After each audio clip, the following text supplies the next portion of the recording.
हम लोग आगे का टॉपिक देखते हैं। आगे का टॉपिक है, क्या टॉपिक है? टॉपिक का नाम है क्रिस्टल संरचना पर ताप तथा दाब का प्रभाव, यानी कि effect of temperature and pressure at crystal structure, यानी कि किसी भी क्रिस्टल स्ट्रक्चर पे टेम्परेचर और प्रेशर का क्या प्रभाव पड़ेगा, इसी के बारे में हम लोग अध्ययन करना है। देखिए, ताप तथा दाब में परिवर्तन करने पर कुछ क्रिस्टलों की संरचना में परिवर्तन हो जाते हैं, यानी कि कोई भी क्रिस्टल पे जब हम लोग ताप या दाब देंगे तो उसकी संरचना में क्या होगा? परिवर्तन हो जाएगा। यदि ताप में वृद्धि देंगे, सबसे पहले दो चीज है, एक ताप में वृद्धि और एक दाब में वृद्धि। यदि ताप में वृद्धि करेंगे तो कोऑर्डिनेशन नंबर क्या होगा?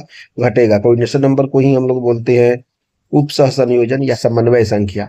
तो यानी या तो कोऑर्डिनेशन नंबर बोलिए, या समन्वय संख्या बोलिए, या उप सह संयोजन संख्या बोलिए। यदि ताप में वृद्धि होगी तो निश्चित रूप से कोऑर्डिनेशन नंबर घटेगा, या उप सह संयोजन घटेगा, या समन्वय संख्या घटेगा।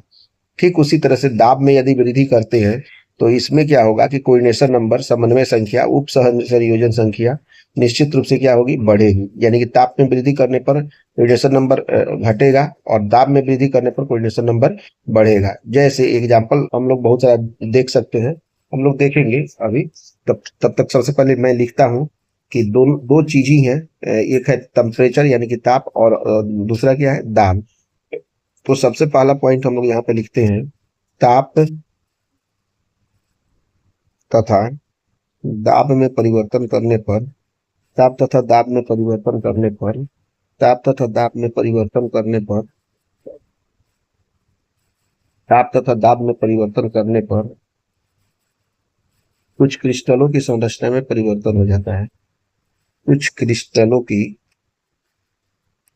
कुछ क्रिस्टलों की संरचना में संरचना में संरचना में परिवर्तन हो जाता है। ठीक है, संरचना में परिवर्तन हो जाता है। परिवर्तन हो जाता है। ठीक है, परिवर्तन होने का मतलब क्या हो गया कि या तो ताप में वृद्धि होगी तब, या दाब में वृद्धि होगी तब। तो सबसे पहला पॉइंट है, मान लीजिए कि ताप में हम वृद्धि कर रहे हैं। ताप में यदि वृद्धि होगी तो ताप में वृद्धि होने पर क्या होगा? कोऑर्डिनेशन नंबर घटेगा। ठीक है, जैसे ही ताप में वृद्धि होगी तो कोऑर्डिनेशन नंबर घटेगा, या इसी को बोलते हैं उप सह संयोजन संख्या में घटेगी, या समन्वय संख्या क्या होगा? समन्वय संख्या क्या होगा? घटेगा। अगला पॉइंट है, यदि दाब में वृद्धि होती है तब, दाब में वृद्धि होगा, दाब में वृद्धि होने पे क्या होता है कि कोऑर्डिनेशन नंबर या उप सह संयोजन संख्या, या इसी को हम लोग बोलते हैं समन्वय संख्या भी बोलते हैं, समन्वय संख्या में क्या होगी?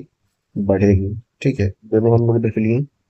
यहाँ पे एग्जाम्पल हम लोग देख लेते हैं। एग्जाम्पल में मान लीजिए कि CsCl टाइप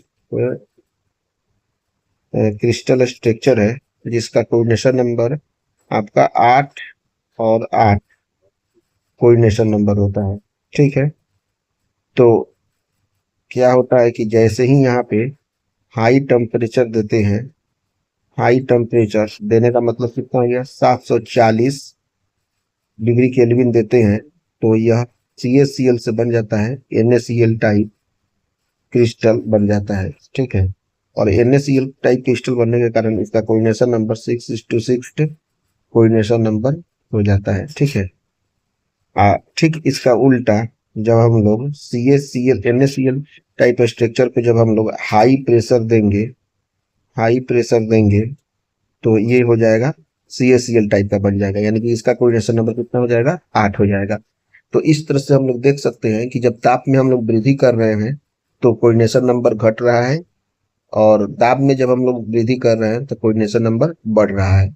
एग्जाम्पल के तौर पे हमने दिखा ही दिया कि CaCl टाइप क्रिस्टल को जब हम लोग 740 डिग्री टेम्परेचर जब देते हैं तो वह NaCl टाइप का स्ट्रक्चर हो जाता है। जैसे CaCl का कोऑर्डिनेशन नंबर 8 होता है तो NaCl टाइप का क्रिस्टल का कोऑर्डिनेशन नंबर कितना हो जाएगा? 6 हो जाएगा।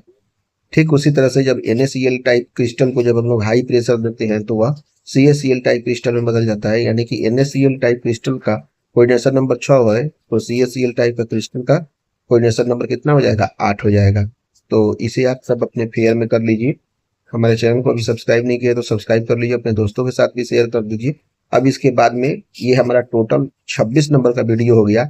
सारे वीडियो को मैं प्लेलिस्ट में डाल दिया हूँ। आप सीक्वेंस वे में 25 वीडियो देखने के बाद ही ये 26 नंबर का वीडियो देखिए, जिससे आपको अच्छा तरह से फिगर बनाने में, समझने में और नोट्स बनाने में भी अच्छा रहेगा। चलिए अब हम लोग नेक्स्ट टॉपिक देखेंगे।